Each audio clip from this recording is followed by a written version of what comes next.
conferencia que ya solo con el título ya me atrae mucho el tema, ¿no? Nos dice álgebra y geometría, una interacción fructífera. Así que muchas gracias, Anita. Adelante con tu presentación. Ya, muchas gracias por la invitación. Gracias por organizar este encuentro tan bonito en el marco también de la celebración internacional del Día de la Matemática o sea, de las mujeres en matemáticas, ¿cierto? Que es una celebración que está ya instaurada desde hace varios años por la International Mathematical Union. Así es que súper bien estar haciendo esta conferencia en el marco de eso y acompañada de tan eh, brillantes matemáticas y matemáticos también de Latinoamérica sobre todo. Así que muchas gracias. Bien, como decían, por favor me apuran si me demoro, porque es difícil regular el tiempo, sobre todo así online.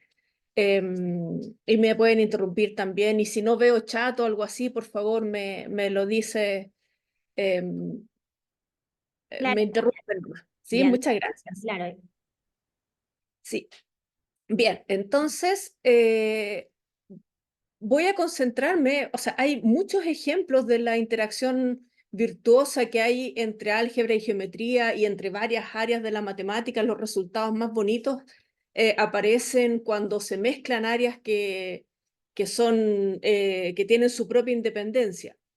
Entonces, yo me voy a concentrar en estos tres que tengo aquí dibujados, ¿cierto? Que son el universo de las superficies de Riemann, de las variedades abelianas y de la teoría de representaciones.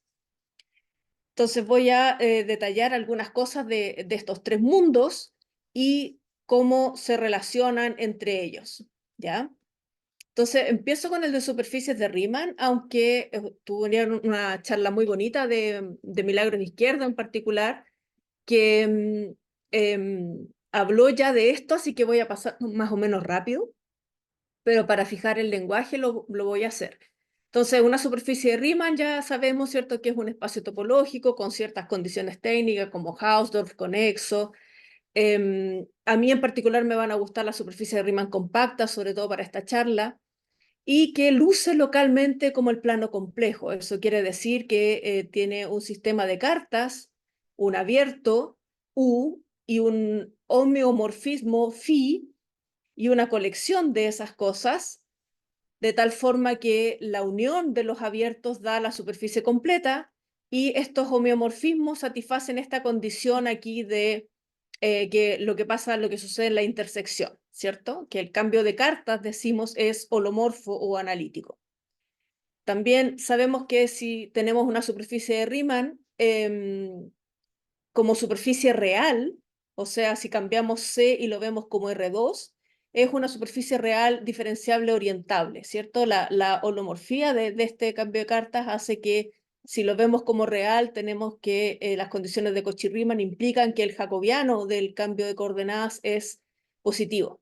Entonces, es una superficie real orientable, diferenciable, y que, por lo tanto, si nos quedamos con las compactas, como decía yo, que es lo que me va a gustar en esta charla, se clasifican topológicamente por el género, ¿ya? Entonces, la cantidad de agujeros que tiene la superficie topológica la clasifica en ese sentido, pero no en el sentido holomorfo, ¿sí? De género 1 hay infinitas superficies de Riemann, aunque topológicamente hay solo una. ¿Ya? Esa es la diferencia que hay entre los dos, las dos categorías, los dos niveles, las dos estructuras que tiene una superficie de Riemann. Topológicamente son todas iguales, pero holomórficamente ya no. Entonces, ¿a qué nos referimos con eso? A lo siguiente, ¿cierto? Vamos a definir ahora lo que son las funciones entre dos superficies de Riemann. Entonces, en esta categoría hablamos de funciones holomorfas entre superficies de Riemann. Sí, solo sí. Para toda carta, entonces, como está el dibujito ahí, cuando ya bajamos al plano complejo por una carta, quedamos con algo holomorfo entre los abiertos correspondientes. ¿Sí? Ahí está la definición formal, pero la idea intuitiva es que tenemos una función entre la superficie de Riemann, entre las dos superficies de Riemann que están, por decirlo así, arriba, y bajamos por cada carta coordenada, y lo que nos queda en el plano complejo es holomorfo. Entonces esa es la manera de llevar la teoría de variable compleja hacia las superficies de Riemann. Cuando estamos en presencia de un isomorfismo entre superficies de Riemann, bueno, cuando tenemos una función biyectiva y holomorfa entre ellas, ¿ya? Y ahí nace la primera estructura como que agrupa a todas las superficies de Riemann, que es, recuerden que estamos con las compactas, ¿cierto? No estamos ya, para toda la charla estamos solo con superficie de Riemann compacta, aunque se me olvide decirlo. Entonces el espacio módulo de superficies de Riemann de género G, que es entonces, es las superficies de Riemann, pero módulo isomorfismo. O sea, por cada clase de isomorfismo tenemos un puntito de MG. Y ese espacio de móduli es el que nos va a interesar estudiar, ¿ya? Un tema que aparece diferente, pero ya lo voy a relacionar, es que cuando estamos en presencia de un automorfismo, o sea, una función biyectiva holomorfa de una superficie de Riemann en sí misma, lo anotamos ese grupo como aut-S, ya es el grupo de automorfismos de la superficie de Riemann, que son entonces funciones biyectivas holomorfas de ella en sí misma. Hay un teorema conocido que ya también apareció, que es la cota de Hurwitz, que dice que si la superficie tiene género mayor o igual a 2, los automorfismos, ese grupo tiene orden menor o igual que 84 por G menos 1. Y aquí ya empieza a aparecer el álgebra en el siguiente sentido. Un grupo abstracto H, decimos que actúa en S si hay una inyección de H en los automorfismos de S. ¿Ya? Entonces aquí empezamos a relacionar con el álgebra en el sentido abstracto. Por ejemplo, el grupo simétrico Sn actúa en una superficie de Riemann si es que hay una función, un homomorfismo de grupo, pero inyectivo, o sea que inyecta este Sn en los automorfismos concretos que son funciones biolomorfas, ¿ya? Entonces, esa es la manera de aterrizar una acción de un grupo abstracto hacia una superficie de Riemann. Y entonces ahí empezamos a poner vocabulario, que también apareció en la charla de Milagros, para capturar esa acción. Decimos que H actúa, confirma esa tupla, sí y solo sí, el cociente tiene género H, y la función proyección natural de S al cociente ramifica sobre T puntos, que es ese T que está ahí, y localmente sobre esos T puntos es MJA1, ¿ya? Esa es una de las formas de capturar la asignatura, o sea, la acción, ya que se llama firma o signatura por el anglicismo. Entonces, ¿por qué estamos viendo esto de acción? Ya viene eso, pero una forma de capturar un poquito mejor la acción que la firma es con el concepto de vector generador, que también ya lo vieron. Es una tupla que es asociada a la firma, es una tupla de elementos del grupo que satisfacen ciertas condiciones, ¿cierto? Que el orden de ellos está dado por los numeritos de la firma y el producto de ellos tiene que ver con el género del cociente, ¿cierto? El producto de los conmutadores, etcétera. Ya eso que vieron con Milagro aquí en el caso de este ejemplo, que si el cociente es 0, lo que necesitamos son, ¿cuántos hay aquí? 5 elementos de G de órdenes 3, 2, 2, 2, 2 y que multipliquen 1. ¿Ya? ¿Por qué 1? Porque el género del cociente es 0. ¿Ya? Entonces, en este caso, para este ejemplo que está dibujado aquí, la tupla del vector generador es eso.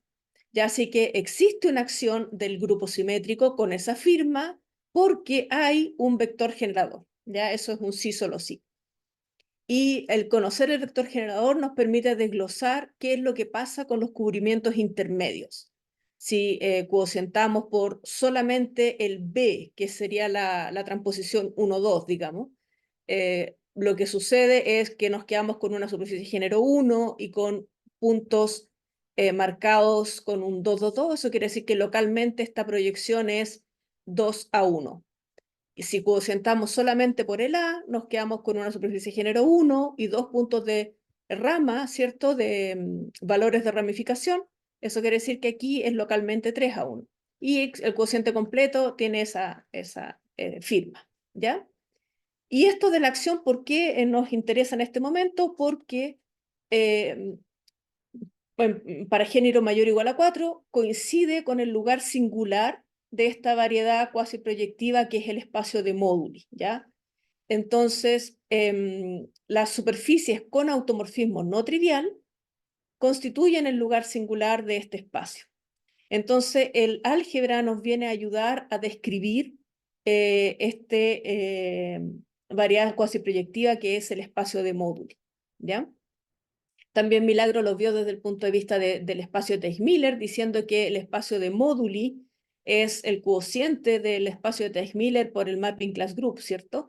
Y este conjunto es el branch locus de ese cubriente, ¿ya? Para nosotros nos va a interesar porque está explicando el lugar singular. Entonces ya aparecen algunas líneas de investigación en este mundo de la superficie de Riemann, que en parte la vieron con Milagro, ¿cierto? Cómo son las estratificaciones de este lugar singular, cuándo son, esos estratos son normales, no normales, etcétera. Ya propiedades. Otra pregunta que interesan es qué grupos actúan dado un género G, cómo actúan, qué firmas son posibles. Si yo tengo una firma posible, porque ahí está, no la escribí acá, pero ya debe haber aparecido la ecuación de Riemann-Hurwitz, ¿cierto?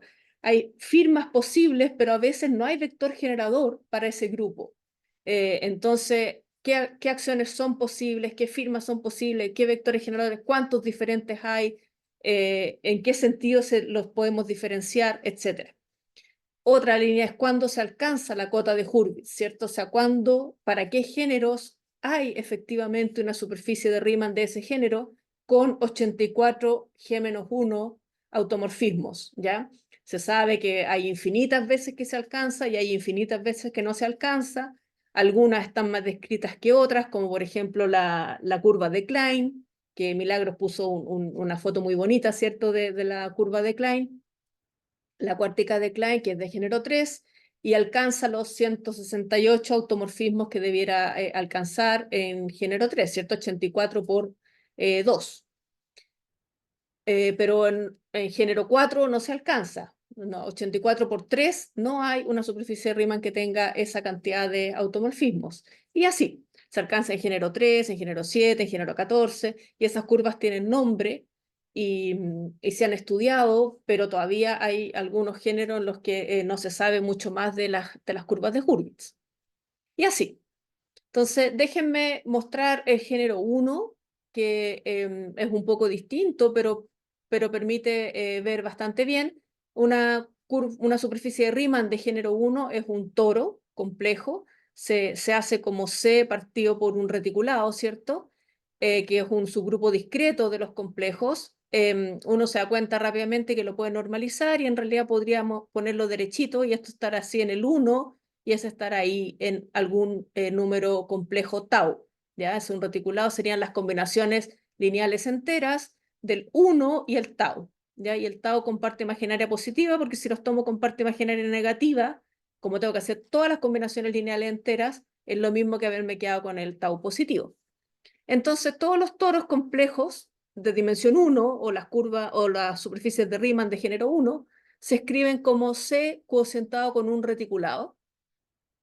Y dos de ellas son isomorfas, en el sentido que dije antes. Hay una función biyectiva que baja a un homomorfismo de los complejos para todas las cartas. Sí, solo sí, el tau de una se relaciona con el tau de la otra de esta forma, tipo Möbius, ¿ya? Donde esto es entero. Seguramente Paola dijo algo así ya en su charla. Y entonces eso nos dice que podemos capturar el espacio de móduli de superficies de Riemann de género 1 con una acción del grupo especial lineal sobre el semiplano superior, ¿sí? O sea, dos taus en el semiplano superior corresponden a la misma curva elíptica, o sea, a curvas elípticas, perdón, a superficies de Riemann, todavía no he dicho que son curvas elípticas, a superficies de Riemann de género 1 isomorfas, sí, solo sí, el tau 1 se relaciona con el tau 2 de esa forma.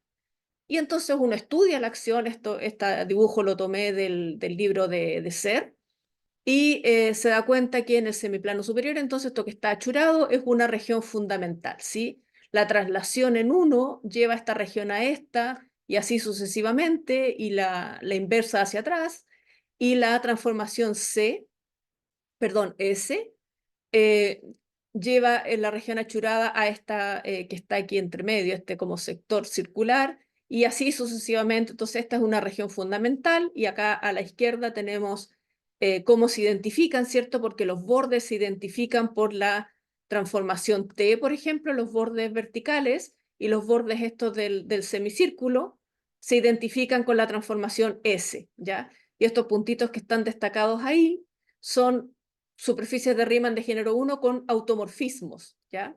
Aquí no corresponden al lugar singular porque se pueden suavizar, digamos, pero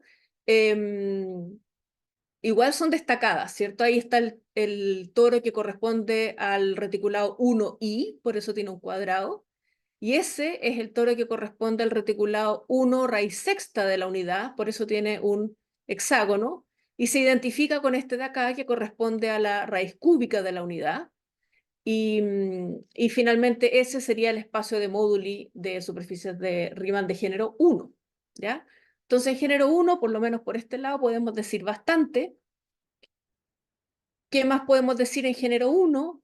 Para ver qué nos puede interesar saber en género mayor, podemos decir que el cuerpo de funciones meromorfas de un toro con reticulado 1 tau está generado por una función que se llama P de Weierstrass, ¿ya? Que es una función dada con series, digamos, pero es una función meromorfa, no puede tener funciones holomorfas, ¿cierto? Porque es constante, o sea, es compacta esa superficie, pero esta es una función meromorfa que en realidad es doblemente periódica, por lo tanto baja al toro 1 tau, ¿ya?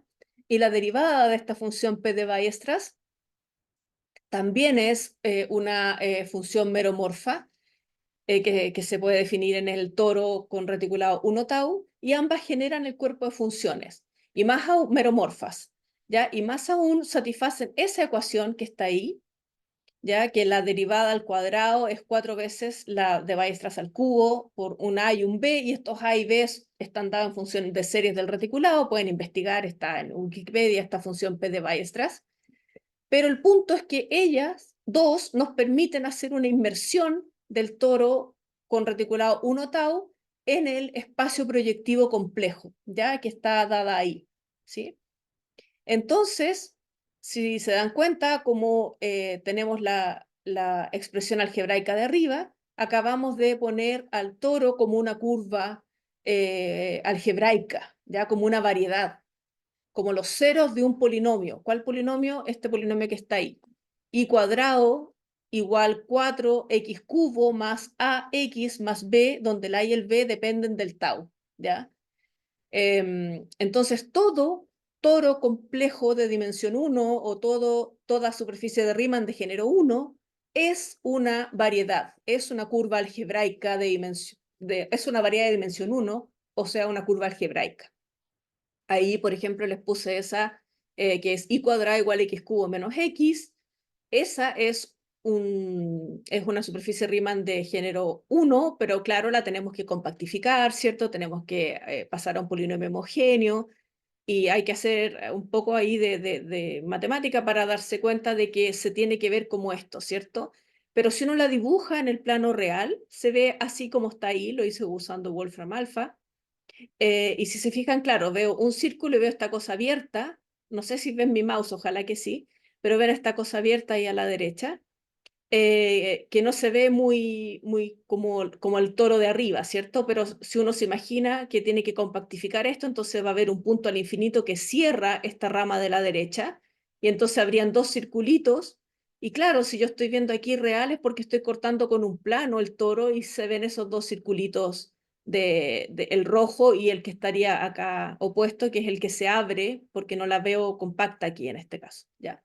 Bueno, uno puede ahí imaginar ciertas cosas, y eh, querríamos generalizar esto, ¿ya?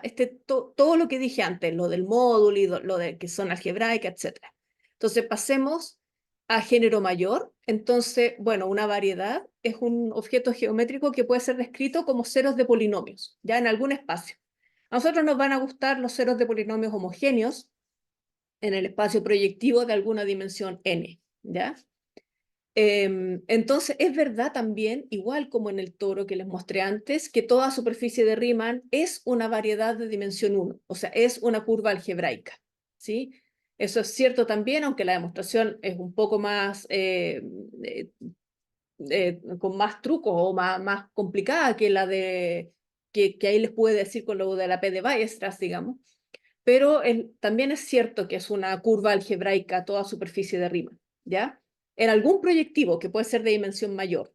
Y si la queremos plana, entonces ahí vamos a aparecer curvas algebraicas, pero con singularidades, ¿ya?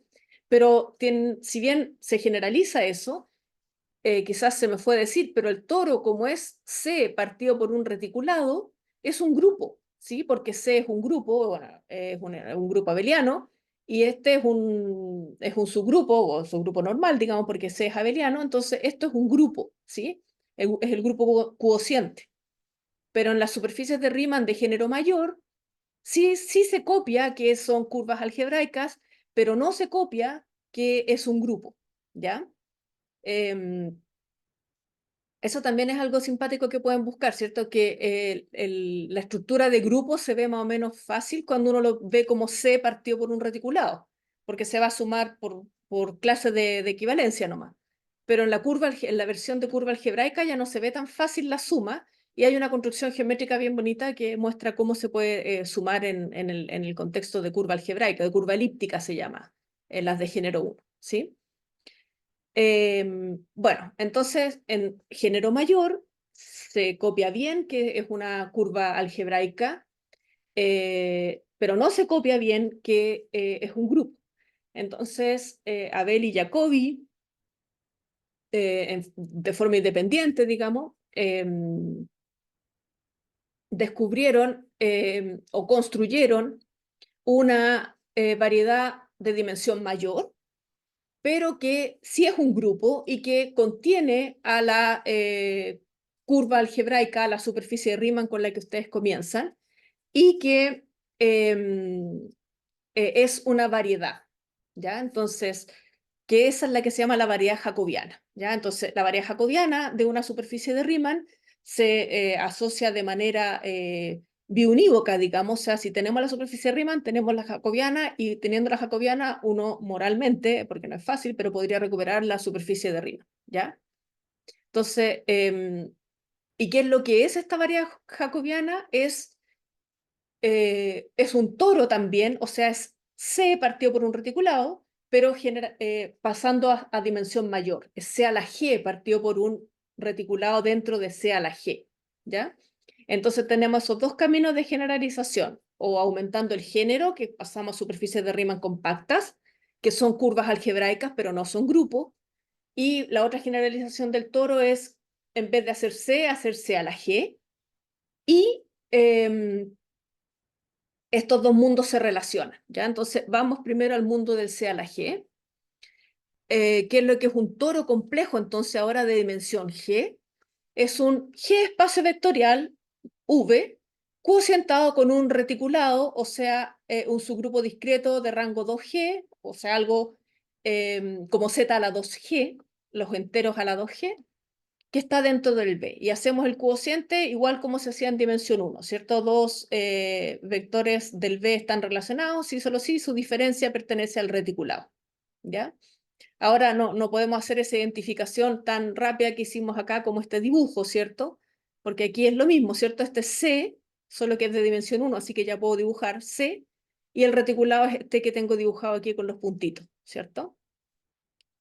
Ahora ya no puedo hacer dibujo, así que hacemos esta como abstracción nomás, ¿ya?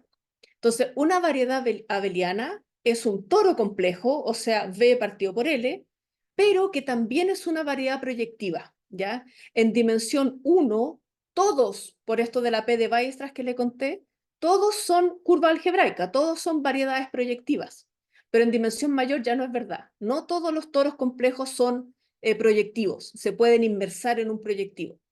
Aquellos toros complejos que se pueden inversar son los que se llaman variedad abeliana, ¿ya? Y entonces, ¿cómo capturamos? Ahí viene la pregunta, ¿cómo sé si tengo un toro complejo de dimensión mayor? ¿Cómo sé que se puede inversar? ¿ya? Y hay varias formas de capturar eso, les voy a usar una, ¿ya? Entonces, primero, escojamos bases del espacio vectorial y del reticulado. Entonces, E1 hasta EG y lambda 1 hasta lambda 2G para el reticulado. Eso quiere decir que el espacio vectorial B es generado como espacio vectorial real por lambda 1 hasta lambda 2G, ¿ya? Y como espacio vectorial complejo por E1 hasta EG. Y entonces escribimos, como L está dentro de B, escribimos los lambdas en términos de los Es, ¿ya? Porque son elementos, así es que se puede escribir como combinación lineal, ¿ya? Entonces, estos coeficientes, las coordenadas, digamos, de los lambda j en la base EJ o EI, se anotan, se ordenan en un arreglo, en una matriz que se llama la matriz de periodos, ¿ya? Por lo tanto, queda una matriz de G por 2G. Cada columna corresponde a las coordenadas de, por eso usé la J se suele usar para ordenar las columnas, ¿cierto? Y esa matriz, que se llama matriz de periodos, captura la relación entre las coordenadas complejas y reales que están ahí subyacentes en nuestro toro complejo. Esto se puede hacer para cualquier toro, ¿cierto? No necesito que sea variedad abeliana. Un toro, aunque no se pueda inversar, podemos hacerle la matriz de periodo. Entonces, bueno, primero normalicemos, ¿cierto? Y hagamos un cambio de base para que nos quede la matriz de periodos como la identidad de G por G y una matriz Z, ¿ya? Como esto tiene que tener, es un reticulado, ¿cierto? Z va a tener determinante, su parte imaginaria distinta de 0, ¿ya? Que es como lo que decía yo, siempre uno tiene que ir pensando el caso fácil, que es el caso de dimensión 1, y ahí lo que pasa es que el tau vive en el semiplano superior, ¿cierto? O sea, su parte imaginaria es positiva. En particular, no puede ser 0 su parte imaginaria porque entonces no sería linealmente independiente con el 1, ¿cierto? Para tener un reticulado necesitamos dos vectores, el 1 y el y alguno así. Entonces, esta es digamos, la analogía de que de lo que pasa en caso 1, en caso mayor, es que el determinante es distinto de 0. Y bueno, como queremos toros que sean variedades, que en el caso de dimensión 1 son todos, pero en el caso de dimensión mayor no es verdad, lo que necesitamos hacer es tener una cosa parecida como la función P de Weierstrass. Necesitamos tener suficientes funciones meromorfas que permitan inmersar a este toro en el espacio, en algún espacio proyectivo, ¿ya? Y eso, ¿cómo se captura? ¿Cómo yo sé que ese toro tiene suficientes funciones meromorfas? Bueno, hay bastantes formas o sea, diferentes formas de hacerlo. La que me queda más cómoda es que tenga una polarización, ¿ya? ¿Qué es eso? Es que haya una forma real alternante no degenerada definida en el espacio vectorial que tome valores, o sea, que sea compatible con la estructura compleja y que tome valores enteros en el reticulado. Es un teorema que si el toro admite una polarización, sí, solo sí, se inmersa en algún espacio proyectivo, ¿ya? Entonces, un toro es variedad abeliana si solo sí admite polarización, ¿ya? Y entonces, como admite polarización, lo que uno hace es que fija una polarización, ¿ya? Un mismo toro puede admitir un montón de polarizaciones. Entonces, cuando fijamos una, le llamamos variedad abeliana polarizada, ¿ya? Porque ya fijamos una polarización, ¿ok? Entonces, son como los distintos niveles. El toro es lo más fundamental, digamos, que el espacio vectorial partido por el reticulado. Ese toro es variedad abeliana cuando, o sea, se inmersa cuando tiene una polarización, o sea, esta forma real alternante que toma valores enteros en el reticulado y que es compatible con la estructura compleja. Y es variedad abeliana polarizada una vez que escogimos una de estas polarizaciones y se la ponemos al toro, ¿sí? Es el par, ¿ya? Bueno, hay un algoritmo de Frobenius, que es como Gram-Schmidt así, pero ajustado a este contexto, que nos dice que hay una base del reticulado en la que la polarización se ve de esta forma, donde D es una matriz diagonal y los valores de su B se dividen unos a otros, ¿ya? Esa tupla de los D se llama tipo de la polarización, ¿ya? Entonces, una variedad abeliana polarizada es un par toro-polarización, y su tipo es esta tupla, que es única, digamos, cuando hacemos el algoritmo de Frobenius para ver de esta forma la polarización, nos queda una única tupla. ¿Ya? ¿Qué hora es? Sí, estamos bien. Cuando esos D son todos 1, a todo esto, aprovecho de decir, cuando esos D son todos unos, se dice que la polarización es principal, ¿ya? Y entonces se habla de una variedad abeliana principalmente polarizada, ¿ya? Un mismo toro puede tener varias polarizaciones principales, ¿sí? Distintas polarizaciones, distintas formas alternantes, que todas se vean con un 1 aquí, ¿ya? Y la siguiente pregunta, que es, ya, si tienes un toro, ¿qué hacemos, digamos, para saber si es variedad abeliana o no? La respuesta sale de las relaciones de Riemann, que dice que hay bases, digamos, si hacemos, a ver, ¿cómo lo digo? Es una consecuencia de las relaciones de Riemann, que hay bases del espacio vectorial y de L, digo simplécticas porque es una base en la que se ve así, esto se llama simpléctico, digamos, se ve de esta forma, en la cual la matriz de periodo se ve así, se ve como D, Z, ¿sí? Con Z en lo que se llama el espacio de Siegel, que es el, digamos, análogo al semiplano superior en el caso de dimensión 1, ¿ya?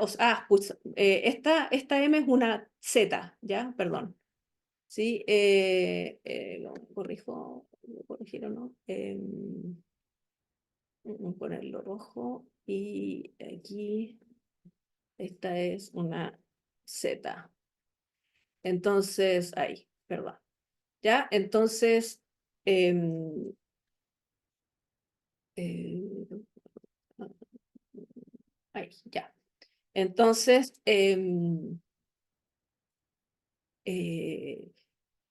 hay bases de B y de L donde la matriz de períodos de este toro se ve dz con z con estas propiedades: simétrica y con parte imaginaria positiva definida, ¿ya? O sea, autovalores positivos, determinantes menores positivos, como quieran hacer la definición de positiva definida, ¿ya? Ahí estamos en presencia de una variedad abeliana, ¿ya? O sea, el toro que tiene esta propiedad es una variedad abeliana, ¿ya? Y esa Z se llama matriz de Riemann para T, ¿ya? Bueno, si cambiamos base, la matriz de Riemann va a cambiar, ¿sí? Que es lo mismo que nos pasaba en el toro de dimensión 1, ¿ya? Que habían toros que tenían distinto tau, pero eran isomorfos, ¿ya?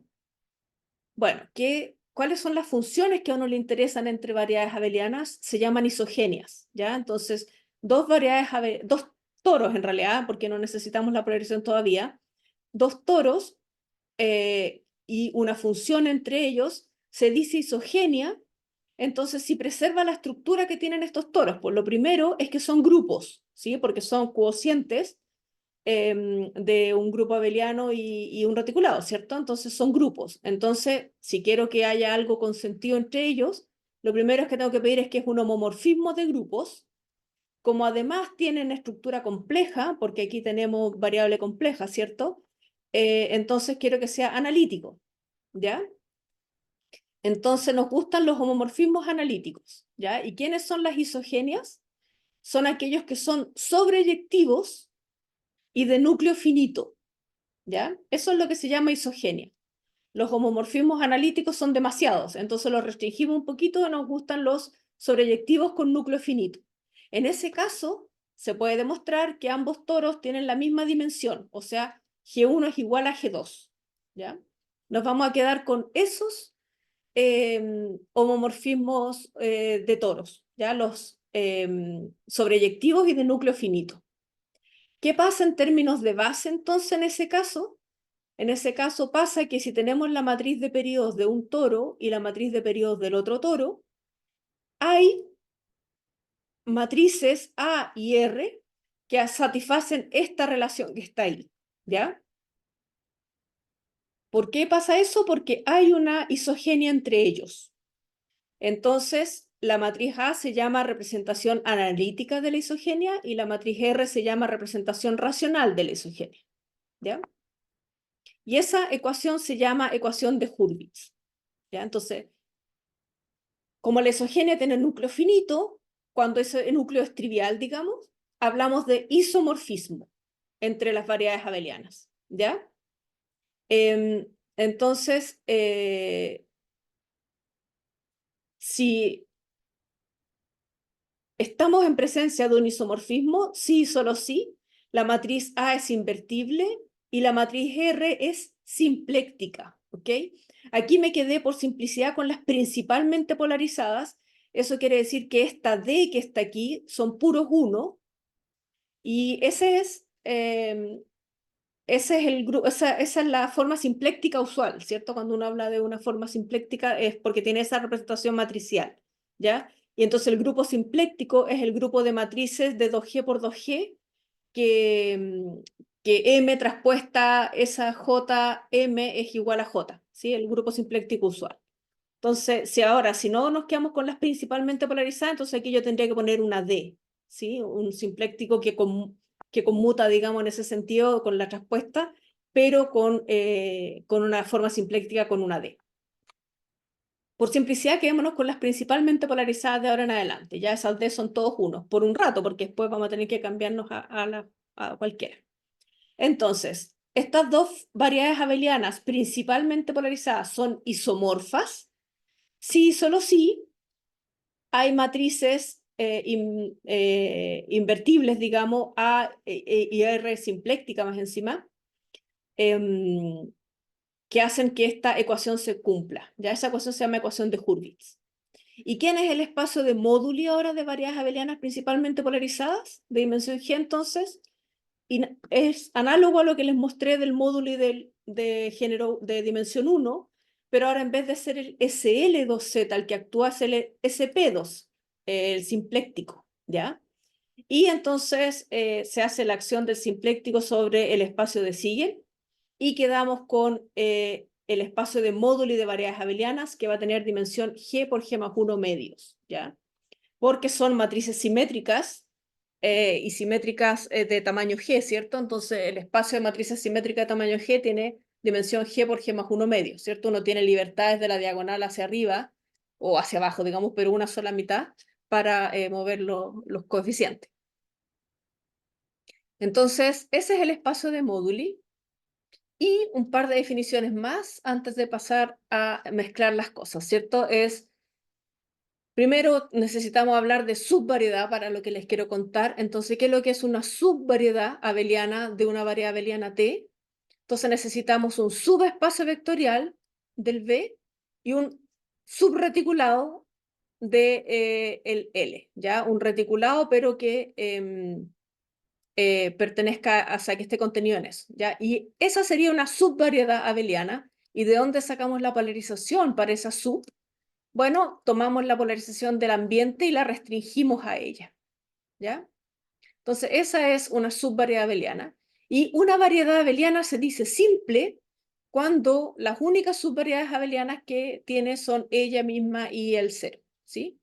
Por ejemplo, las curvas elípticas o los toros de dimensión 1, C partido por un reticulado, son simples porque ya no hay más subespacios vectoriales adentro de C, ¿cierto? Pero aparte de ellas, también hay cosas de dimensión mayor que son simples, ¿ya? ¿Y cuál es el teorema fundamental en este contexto? O sea, toda área tiene su teorema fundamental, ¿cierto? Para los números tenemos que se descompone como producto de números primos. Y siempre uno está buscando como el teorema de los bloques fundamentales. En nuestro contexto es el teorema de reducibilidad completa de Poincaré, que dice que toda variedad abeliana es isógena a un producto de variedades abelianas simples, ¿ya? De esta forma, ¿sí? O sea, hay una isogenia que descompone, digamos, la variedad abeliana A como un producto de variedades simples. Los A, J son simples y están a las potencias, y estos son no isógenos entre ellos, Y más aún, estos son únicos, módulo, isogenia y permutación, ¿sí? La analogía aquí es la descomposición, el teorema de descomposición en números primos, ¿cierto? De un número entero. Y aquí aprovecho de dar una definición. Una variedad se dice completamente descomponible si estas simples son curvas elípticas, ¿ya? Bien, empecemos con la primera mezcla entonces. Ahora que ya tenemos todos los ingredientes en el último tercio, vamos a empezar a mezclar, ¿ya? Entonces, primero, superficies de Riemann se mezcla con variedades abelianas de la siguiente forma. Está la aplicación de Abel-Jacobi, ya les dije que ellos dijeron, vamos a asociarle una jacobiana a nuestras superficies de Riemann, ya que no son grupos, asociémosle un grupo, ¿ya? O sea, le asocian una variedad abeliana, ¿ya? ¿De qué forma? Bueno, tenemos el módulo de superficies de Riemann de género G y lo mandamos al módulo de variedades abelianas de dimensión G. ¿Cómo? Tomamos la superficie de Riemann X y construimos el siguiente toro.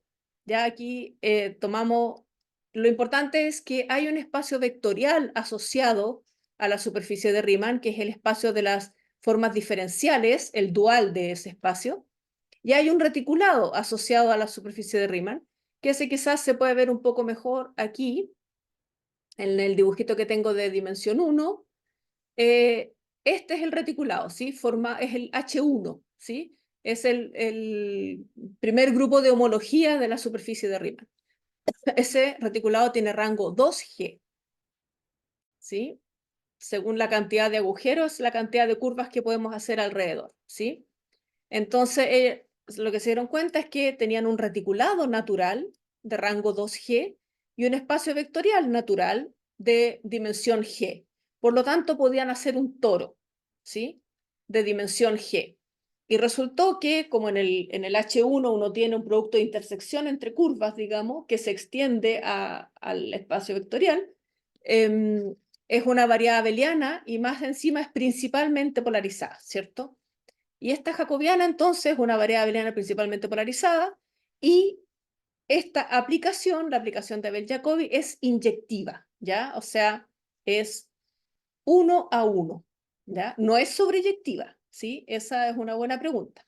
De hecho, la dimensión de este les dije que era G por G más 1 medios, y la dimensión del MG, vieron con milagros, que es 3G menos 3. Entonces, a partir del 4 hacia arriba, esta es bastante más grande que esta, ¿sí? Esta crece cuadrática y esta crece lineal. Entonces, de género 4 hacia arriba, ya es mayor y este es más, se inyecta, ¿sí? Entonces ahí también ya viene una pregunta, bueno, vienen varias preguntas, ¿sí? Por ejemplo, no la escribí, porque esa es como la madre de las preguntas, es cuando una variedad abeliana, supongan que yo les doy una matriz de períodos de una variedad abeliana, ¿cómo saben si corresponde a una jacobiana? ¿Ya? Ese es un problema abierto, digamos, hay soluciones como existenciales, así, sistemas de ecuaciones infinitos, infinitas variables, se llama el problema de Schottky, ¿ya? Saber cuándo una matriz de períodos, por ejemplo, de una variedad abeliana, o cuándo una variedad abeliana es jacobiana, ¿sí? Pero otras líneas de investigación, esa sería genial que pudiéramos entender bien cómo es cómo es la imagen del MG adentro del AG, ¿ya? Que esa es la primera pregunta, ¿ya? Estudiar el lugar de MG, o sea, perdón, la primera pregunta que tengo aquí es estudiar el lugar de singular, digamos, ¿sí? O sea, el lugar de, tanto en MG y en AG, de las superficies que tienen, de los objetos que tienen simetrías, ¿ya? O sea, automorfismo no trivial, ¿sí? Y la que les dije antes, el problema de Schottky, es la imagen de MG dentro de AG, ¿ya? Usar lo que vamos conociendo de MG para entender AG. Otra línea es, por ejemplo, que ya empieza uno a buscar propiedades, ¿cierto? Equidalicer, el 93, preguntaron si se acababan las jacobianas completamente descomponibles, o sea que si le hacemos su descomposición, su reducibilidad a Poincaré, nos quedan puras curvas elípticas. No se sabe si se acaban esas jacobianas, si hay alguna dimensión grande la más alta, la tengo por aquí, es, ya se me olvidó, 1200, no sé, 97, pensé que la tenía ahí. La más grande que se sabe que hay una jacobiana que se descompone como producto de curvas elípticas, ¿ya? Tampoco se sabe si en todos los géneros hay una jacobiana completamente descomponible. Por ejemplo, en dimensión 38, no, o sea, en género 38, no se sabe si hay una jacobiana completamente descomponible, que se descomponga como curvas elípticas. Y bueno, también hay preguntas que relacionan con el álgebra de endomorfismos, ¿sí? O sea, si hay jacobianas, si hay un número infinito de familias de jacobianas que su álgebra de endomorfismo tenga cuerpos especiales adentro. Bien, esa es relacionando superficie de Riemann con variedades abelianas, y ahora para alcanzar a hacer en los 15 minutos que me quedan la última parte, veamos representaciones. Este quizás es un tema un poco más conocido porque se ve a veces en álgebra lineal. ¿Qué es lo que es una representación de un grupo? No, yo me voy a interesar solo en grupos finitos, porque los automorfismos de superficie de Riemann son finitos, y los automorfismos de variedades abelianas, si fijamos la polarización y queremos que el automorfismo respete la polarización, también es finito. Entonces solo me interesan representaciones de grupos finitos por ahora. Una representación es un homomorfismo del grupo en algún grupo lineal, ¿sí? O sea, como automorfismos de ahora de un espacio vectorial. Esa es teoría de representaciones. Es construir homomorfismos de grupos finitos, abstractos, a grupos lineales, ¿ya? O sea, matrices. Es tomar el grupo abstracto y representarlo como matrices, cuando fijamos coordenadas en el espacio vectorial, ¿ya? El grado de la representación es la dimensión del espacio vectorial, ¿ya? Y si estamos trabajando con espacios vectoriales reales, entonces las representaciones son reales. Si estamos trabajando con espacios vectoriales complejos, entonces las representaciones son complejas, racionales, etc., ¿ya? B se llama, es un G-módulo entonces, ¿cierto? Porque tiene acción de G a través de este homomorfismo, ¿sí? Convertimos G en una función que va de B a B. Como la notación que solemos usar es esta que está ahí, ¿cierto? Entonces, de G vamos al GL de B, tomamos un elemento G y lo mandamos a una función ρ sub G que va de B a B y que se aplica a los vectores, ¿ya? Eso es una representación. Entonces aquí hay toda una teoría. Uno empieza a decir cuándo... bueno, esto es lo que les decía, ¿cierto? Como tenemos un grupo lineal, podemos fijar base en el espacio vectorial y en realidad lo que estamos haciendo es tomar G y representarlo como matrices. Matrices de tamaño n, que es la dimensión del espacio vectorial, con coeficientes en F, que es el cuerpo sobre el cual estamos tomando los coeficientes para el espacio vectorial. Y entonces hay una correspondencia y, bueno, del mundo de las funciones pasamos a las matrices tomando base, y del mundo de las matrices pasamos a las funciones considerando el espacio vectorial f a la n, ¿cierto? Y dos representaciones se van a considerar equivalentes cuando hay un isomorfismo entre espacios vectoriales que hace que este diagrama conmute para todo G, ¿ya? Si estamos pensando en el contexto matricial, cuando hay una matriz que conjuga todas las matrices que están representando el grupo de manera simultánea, ¿ya? Porque eso en el fondo fue solo un cambio de base. Eso es teoría de representaciones.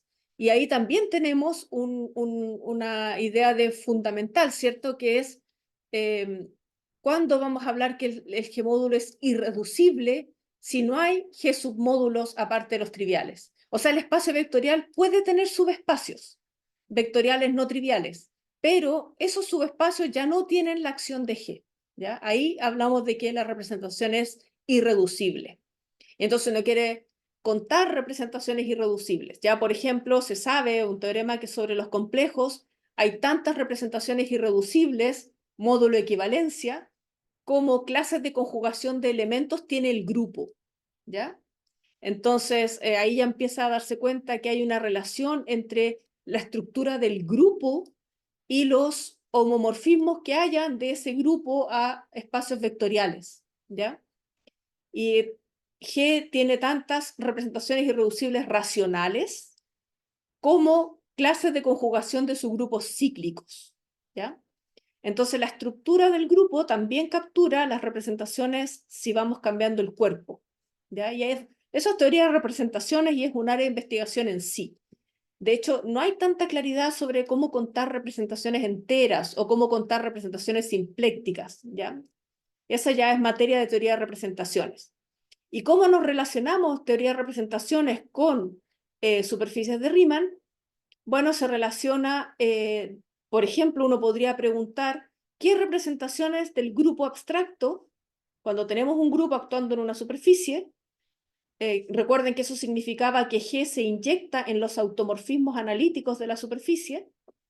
Uno puede preguntarse, ok, tengo un grupo que actúa en la superficie, ¿qué representaciones irreducibles del grupo aparecen en las acciones asociadas? ¿Ya? Hay espacios asociados a la superficie de Riemann, el espacio de formas diferenciales, el primer grupo de homología, bueno, tensorizado con Kupa, que sea un espacio vectorial. Están los puntos de Weierstrass de la curva algebraica, por si alguien ha escuchado, el espacio de Riemann-Roch también. Bueno, hay un montón de espacios asociados a la superficie de Riemann que entonces heredan la acción del grupo en ellos. Y entonces uno se puede preguntar cómo se descomponen en representaciones irreducibles esas acciones. También otra línea, que hay un libro de Thomas Brauer completo que estudia las acciones que dan origen a representaciones irreducibles, ¿ya? O sea que en este espacio la representación asociada es irreducible, es una sola, no es que se descompongan varias, sino que es una. Y bueno, etcétera, ¿ya? Ahí ya hay un camino de investigación y la gente investiga en eso ahí. Una pequeña digresión, porque no, para pasar a variedades abelianas, ya hay que tomar un siguiente camino, que es una vez que tenemos una representación de un grupo, así, entonces podemos tomar el álgebra de grupo, ¿ya? El álgebra de grupo es las combinaciones formales, digamos, de elementos del grupo con números que viven en el cuerpo que tomé ahí, F, ¿ya? O sea, ¿quién es un elemento en F de G? Es una combinación lineal formal, alfa G con G, ¿sí? Y entonces la representación se puede extender a una representación del álgebra. Esto ahora es un álgebra, ¿ya? Porque antes en el grupo solo podía multiplicar, digamos, podía operar G1 con G2, pero ahora puedo sumar, porque G1 más G2 tiene sentido, ¿sí? Es alguien así. Entonces esto ahora se convierte en un álgebra, ¿ya? Es un espacio vectorial que tiene una multiplicación, ¿ya? Y la representación del grupo se extiende a una representación del álgebra que ahora ya no va al GL de B, sino que va a los endomorfismos de B, ¿sí? Al álgebra de funciones de B en B. ¿Y cómo se hace eso? Bueno, así, ¿cierto? O sea, si sabemos lo que es ρ de G y queremos hacerlo aquí, entonces extendemos linealmente nomás, ¿ya? Entonces, B se convierte ahora en un FG módulo de forma natural porque es solamente extender linealmente la acción que ya tenía el G. ¿Ya? Y bueno, uno identifica ρ con ρ tilde para no confundir. Y ahí viene con lo que quiero terminar, que es cuando ya mezclamos los tres mundos que les empecé a contar, que es la acción de G en una superficie de Riemann, induce entonces una representación del álgebra de grupos sobre los racionales en los endomorfismos de la jacobiana, ¿ya? Esto es teorema desarrollado por Lange Resillas y Caroca Rodríguez, que nos empiezan a mezclar todos los mundos de los cuales he hablado hoy día, ¿ya? Entonces, Lange Resillas se dieron cuenta que no podía inducir la descomposición natural que tiene el álgebra de grupo. Por ser un álgebra semisimple, se descompone como un producto de álgebras simples, y eso induce una descomposición de la jacobiana, que no es la descomposición de Poincaré en general, ¿sí? Estas AES son subvariedades que tienen acción de grupo y que se pueden descomponer aún más en lo que se llama la descomposición según el álgebra de grupo, ¿ya? Entonces, la acción de G en la superficie de Riemann induce una descomposición de la variedad jacobiana como producto de subvariedades, pero esta no es la descomposición de Poincaré en general. Las BJ podrían no ser simples, incluso podrían ser isógenas entre ellas, ¿ya? Y esto también aplica cuando cambiamos la jacobiana por cualquier variedad abeliana que tiene acción de grupo. Podemos esta misma descomposición llevarla a una descomposición de la variedad abeliana T, ¿ya? Y entonces ahí ya se abren un montón de preguntas que mezclan todas las áreas, o sea, cómo son estas isogenias, cómo son estos factores, cuáles son sus dimensiones, cuáles son sus polarizaciones, sus matrices de periodo, sus matrices de Riemann, etcétera, ¿ya? Y más fino, bajo qué condiciones la descomposición que podemos hacer ahí coincide con la descomposición de Poincaré, ¿ya? Hacer ejemplos. Hay trabajos que construyen familias y las cuales uno puede describir estas descomposiciones. ¿Cuál de la descomposición de álgebra de grupo, cuál de estos factores son isógenos? Si hay condiciones, si podemos describir, hacer teoremas ahí. Y otra línea es construir descomposición según álgebra de grupo para jacobianas y variedades abelianas interesantes. Por ejemplo, que tengan multiplicación compleja, que sean completamente descomponibles, etc. ¿Ya? Ahí ya se mezclaron los tres mundos que les quería contar y quiero terminar con una frase de una gran geómetra, gran algebrista, gran matemática en general, Sophie Germain, francesa, que deben conocer su historia porque es bien famosa y que dice que álgebra es geometría escrita y geometría es álgebra dibujada, ¿sí? Muchas gracias. Muchas gracias, Anita. Muy linda tu charla. Bueno, primero, por favor, un aplauso para Anita. Muchas gracias. Y bueno, pasemos a la ronda de preguntas. Si alguien tiene una pregunta, por favor, veamos en el chat. Ah, vi que en el chat copiaron las cosas. Ay, ¿cómo lo hago para copiarlas? No puedo. Ya. Anita, luego les mandamos un correo con todas los Ah, links. ya. No te preocupes. Gracias. Bueno, si no hay preguntas, por favor, otro aplauso inmenso a Anita, por favor. Muchas gracias. Si después les aparecen preguntas, no duden en escribirme, ¿ya? Ya, claro, Anita. Muchas gracias.